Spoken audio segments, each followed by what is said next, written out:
Right, we've got a Transit custom in the workshop today. It's coming with loads of lights on the dash, ABS, traction control, engine management, airbag, speedo's not working. All of this happened at the same time, so what I'm going to do is plug the scanner into it, see what codes we've got and see where we're going to start. Right, ladies and gentlemen, we've got 5 codes in the ABS. Front left wheel speed sensor, rear right wheel speed sensor, powertrain control, we got a couple in there for DPF, glow plugs 1 and 3. In here we got invalid data from body control.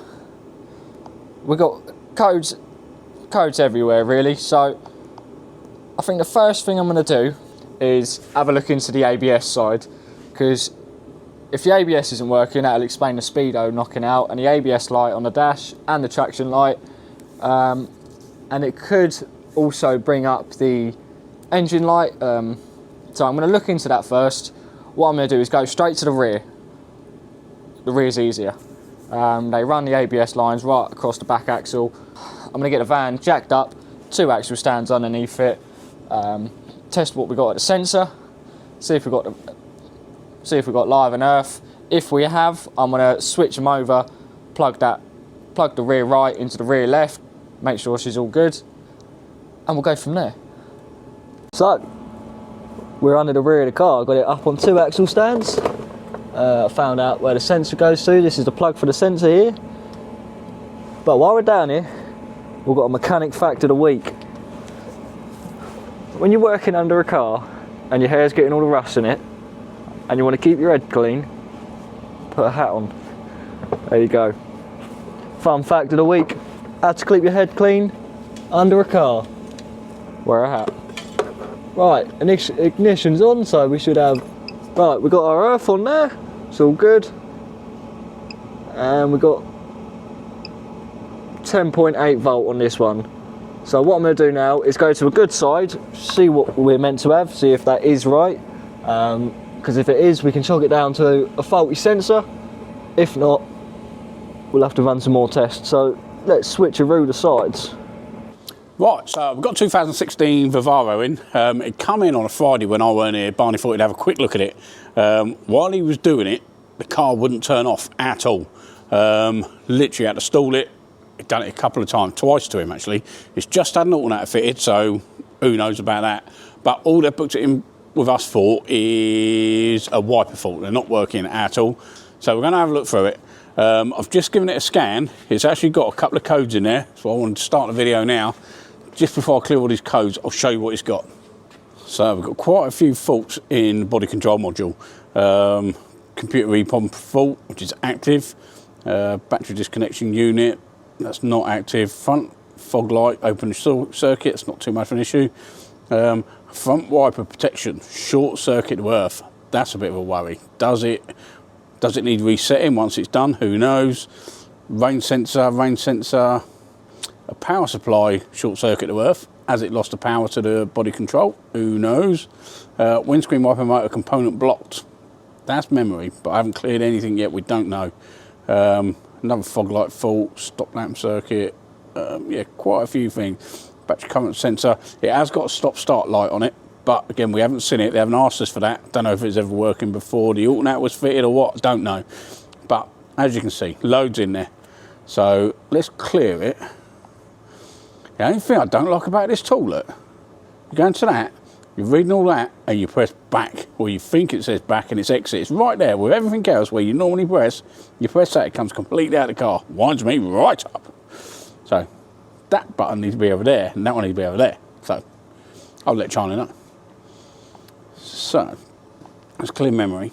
Right, so we've still got the EEPROM fault, got wiper protection, supply short, driver seat, that's weird, and it's a couple of stop starts. So, right, just quickly gone into live data just to make sure that, yep, that's in park. Then we've got low speed, then high speed. So it knows that the stalks are working, it knows when it wants to be activated.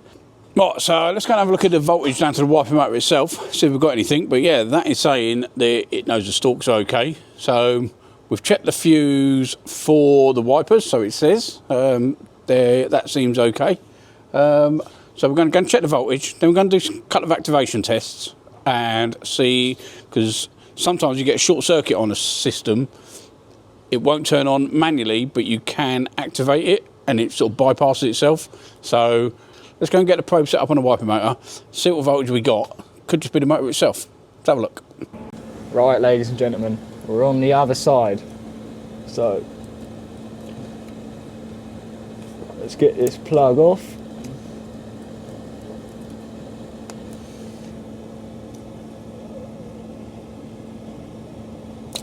There we go.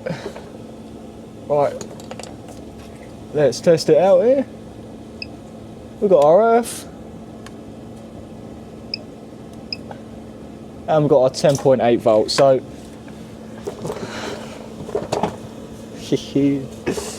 so means we've got everything we need going down to that other sensor.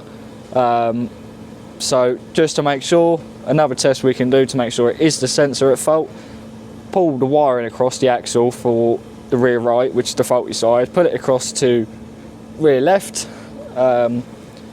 get it up on a live data, spin the wheel, make sure we got a reading on the wheel speed sensor, and that will prove that it is the sensor at fault. So I'm going to get the wiring over here quickly, and then I'll be back to you with the scan tool in hand, ready for the second test. Right, ladies and gentlemen, we're back at it again. So I did move that wiring over from rear right to the rear left, and immediately as soon as I went into the scanner, the code that we couldn't clear before has cleared. So we now know that it is the sensor that's knackered, not the wiring. But just to prove that another way, so that's why I moved the wiring over. So I'm going to spin the wheel for rear left. There we go, we've got a reading down below. So that's proved that. What I'm going to do, nip that wheel off, get the sensor out, drop it back down and go to the front end, see what's wrong with that. And then once we know what's wrong with that one, get whatever we need for that side, get a rear sensor ordered, job's a carrot. But let's get that out, get the front jacked up and have a go at what's going on down there. Okay, as you can see, we're back probed into here. You got your main earth, you got the switch wire, the park switch wire, that's all okay. We're showing earth on both of them, so it looks like the earth circuit through the motor's okay. Let's put power to it. Let's try the bottom one first. So we're trying that now. Off, intermittent, slow, fast, nothing. Let's try the other wire. We've gone to the top one now. It's a good thing with audible power probes and stuff, I could hear the difference from under here. Fast, slow, everything, and still not working. Right, so we checked the voltages down to the motor. We haven't got any voltages. We know the switch is working. We know we've got a good fuse. We haven't tested anything to the control modules or anything. But what is stopping it now? Is it this protection thing? So let's do let's try an activation on it. On short circuits in control modules, quite often, although it's turned itself off, if you activate it, it will allow it to work. So let's activate them through the scan tool, see if that's working. That'll prove the integrity of the power circuits and sort of the motor and everything. So I don't know. Let's go that away. Ha ha, this away. Ha ha, that away. Oh right, okay. So low speed's working. That proves lives are okay to the module and out of the module. Let's try, and it proves the motor's working to a degree. Let's try high speed, see if that'll work. There we go. So it sounds like it's this short circuit protection thing what's in there. I'm going to run through the scan tool, see if there's a way of So it has got an internal protection system in it which can be reset, but it's not allowing us to do it. So we're going to do some research on it, see if there is specific route what we have to take, and yes, see what he's going to do. Maybe we have to power it down, maybe it has to be on battery support, I don't know. Right, let's have a look into that. So we've got the body control out, checked all the powers, lives, everything. Don't look like it's dropped anything there, so it's got an internal short. It doesn't like it for some reason. It won't let us reset it on our scan tools. So all we're going to do, we found one online. They've said it's going to be 24-hour delivery, so we'll get that sent down. We'll be back on it tomorrow. And then, yeah, we'll see if it fixes it. But apparently it might be programmed. I don't know. So, right, let's get one ordered. So, day or so later, back on the Vivaro, and we've got another control module for the wipers. Tried to reset it. We had the old one out. Can't see anything really wrong with it. When we was looking it up, they do a cloning service for this. So you send both away, they suck the information out, stick it into the old one. So I assumed it was going to be immobilised. So I thought, I'll get it sent down to me, plug it all in, make sure it's all okay. As long as the wipers and everything are working, job's good, but it might not start, and then we can make a decision how quickly we can get it sent away, cloned, etc. So, but I put it in there, it runs and it does everything. So that's a bit weird. So got full lights, got everything, wipers, washers. So maybe it's just configuration that they're cloned over. We've got exactly the same one. We're going to double check the fault codes to make sure that's okay, but as far as I can see, it's all done. The only thing I'm going to do, I'm going to disconnect the battery, let the whole car shut down. So the Renault, what were they? Renault Clio 3s, the steering columns used to muck up. So people used to put another steering column in it and it would work fine. First one I ever had, fella done a cam belt on it, bought it all in, done it as a sales car, done a cam belt on it, disconnected the battery, connected it back up, never started again. Coming to me, we went right the way through it. We tried everything. No codes in there at all. We cleared everything, reset everything, programmed keys. We've done absolutely everything. And it was only while I was looking at the chassis number for programming the keys that I'd gone through to steering column and it had a different chassis number in it. I thought, that's weird. So I phoned the garage up. So, well, this has got a different column in it. He said, no, it couldn't have happened. I said, well, two things have happened. Somebody's stolen your steering column over the weekend. So hopefully you trust your staff, or they do work until you disconnect the battery and connect it back up, then it sees a fault. So I end up buying in a brand new column, £1,200, put it in, program it in, started, bang on. So yeah, them units you have to virginise and then program in again. So it could be something like that. But so we're going to disconnect the battery, leave it to shut down for a little while, connect it all back up. If it plays up, I'll let you know. If it doesn't, job's a carrot. She's done. New tools. Hey. So we got asked quite a lot for ECU cloning, etc. So we managed to get this from Alex. Let's show you what's in there and what it does. I think our Prog 2. It does a bit of key programming, not a lot, but if you need to add a key while you're programming an ECU on Mercedes and things like that, this does this. But mainly what we're going to use it for is either resetting ECUs ready for programming or cloning them over. So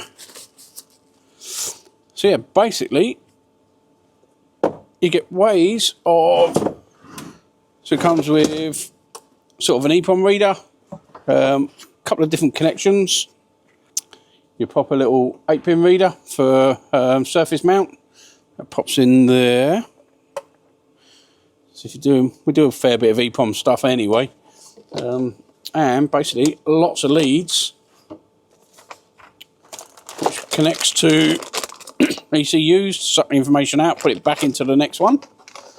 So it has to be powered up. The actual unit itself has to be powered, so it's more of a bench tool than a sort of in-car tool. So there's our power supply. That's looks like an inline tool with its own power supply as well.